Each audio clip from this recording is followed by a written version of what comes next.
विधायक अमर अग्रवाल पहुंचे मंडल रेल प्रबंधक कार्यालय। शहर के पुराने बाजार बोदवारी के नवीनीकरण को लेकर की विस्तार से चर्चा। इस क्षेत्र का विकास केंद्र और राज्य सरकार दोनों के संयुक्त प्रयास से ही संभव है। खबर छत्तीसगढ़ के बिलासपुर से है, जहां शहर के विधायक अमर अग्रवाल मंडल रेल प्रबंधक कार्यालय पहुंचे थे। यहां विधायक अग्रवाल ने DRM से मुलाकात की है। इस दौरान उन्होंने बोदवारी बाजार के संबंध में मॉडल रेल प्रबंधक से भी चर्चा की है। वहीं रेलवे क्षेत्र में छत्तीसगढ़ शासन के माध्यम से होने वाले विकास के संबंध में भी विचार विमर्श किया गया। बिलासपुर विधायक अग्रवाल ने DRM से मुलाकात करते हुए कहा कि बोदवारी बाजार बिलासपुर का बहुत पुराना बाजार है, लिहाजा इसे नए और व्यवस्थित ढंग से बनाने की रेलवे पहल करे या फिर स्थानीय दुकानदारों को ही कुछ ऐसी व्यवस्था करके जाएं ताकि वह अपनी दुकानों का नवीनीकरण कर सके। इसके अलावा उन्होंने रेलवे क्षेत्र में नगर निगम के माध्यम से होने वाले विकास कार्यों को लेकर रेलवे से प्रस्ताव बनाने की बात कही है, जिससे वहां भी विकास को बढ़ाया जा सके। हालांकि मंडल प्रबंधक से चर्चा करने के बाद बिलासपुर विधायक अमर अग्रवाल जोनल महाप्रबंधक से भी मिलने पहुंचे, जहां उन्होंने इन्हीं सब विषयों पर चर्चा करते हुए कहा कि केंद्र और राज्य सरकार के संयुक्त प्रयास से ही इस क्षेत्र में विकास संभव है। लिहाजा संगठन निगम के आपसी सहयोग से जो भी कार्य किया जा रहा है उसे प्राथमिकता पर लेकर पूर्ण करने की वे पूरी कोशिश कर रहे हैं, जिसमें रेलवे का भी सहयोग महत्वपूर्ण है। वहीं उन्होंने बढ़ते शहर की वजह से रेल लाइन पर बनने वाले ओवर और अंडर ब्रिज के संबंध में भी जोनल महाप्रबंधक से चर्चा की है। बिलासपुर छत्तीसगढ़ से AG न्यूज के लिए गुरुचरण सिंह राजपाल की खास रिपोर्ट। बिलासपुर का बुधवारी बाजार है। रेलवे के साथ क्योंकि लीज की अवधि ख़त्म हो गई, ये विषय लगातार 12-13 साल से रेल प्रशासन के बीच में और व्यापारियों के बीच में रहा है।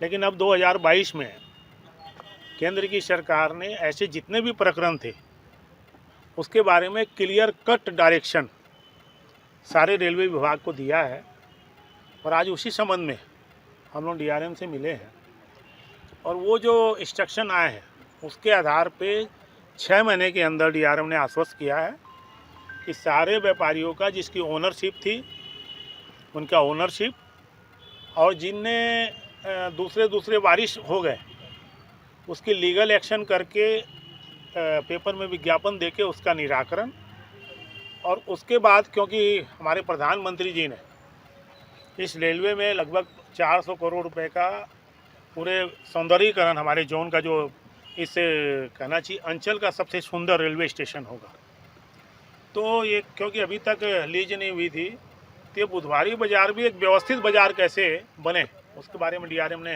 अनुरोध किया है बुधवारी से।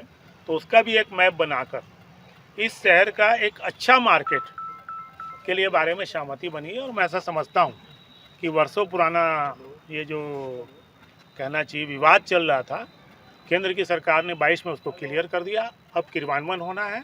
DRM ने आश्वस्त किया है कि 6 महीने के अंदर सारा बुधवारी का जो मैटर है वो अच्छा हो जाएगा और उसके बाद एक सुंदर बाजार बुधवारी वाले और रेलवे वाले बैठ के बनाएंगे। ठीक मन को लेकर आप लोग आए थे? आज हम लोग DRM ऑफिस आए हैं अमर भैया के नेतृत्व में। दरअसल बुधवारी बाज़ार का पुराना विवाद है, लगभग 10 साल से लाइसेंस शुल्क लिया नहीं जा रहा है। 2022 में एक नई पॉलिसी आ गई जिसमें जो अनियमितताओं का जिक्र रेलवे करती थी उसका भी हल उसने निर्देशित किया है कि उनसे भी लाइसेंस शुल्क ले लिया जाए। तो नई पॉलिसी के तारतम्य में भी हम लोग जो सीनियर DN वगैरह हैं, जो सेटलमेंट जो हम लोग के बाज़ार का काम देखते हैं, तो उनसे 2-3 बार मिलने से संतोषजनक जवाब जब नहीं मिला तो स्थानीय विधायक हमारे अमर भैया को मैंने कहा कि आपको DRM के पास चलना है, और मेरे निवेदन पर वे लोग आए थे। हमारे रेलवे क्षेत्र के विजय भाई लोग हैं, बाज़ार के सारे लोग हैं, सब लोग आए थे और DRM से चर्चा किए। तो DRM ने कहा कि सब आप लोग के जो प्रकरण हैं उसके बारे में मुझे सारी जानकारी है और मैं निरंतर उस पर ध्यान दे रहा हूँ। 4 आदमी की कमेटी बनाऊँगा और उसमें जितने भी जो प्रॉब्लम हैं उनको दूर करते हुए आप लोग को 6 महीने के अंदर उसका निदान करने का आश्वासन DRM साहब ने दिया है।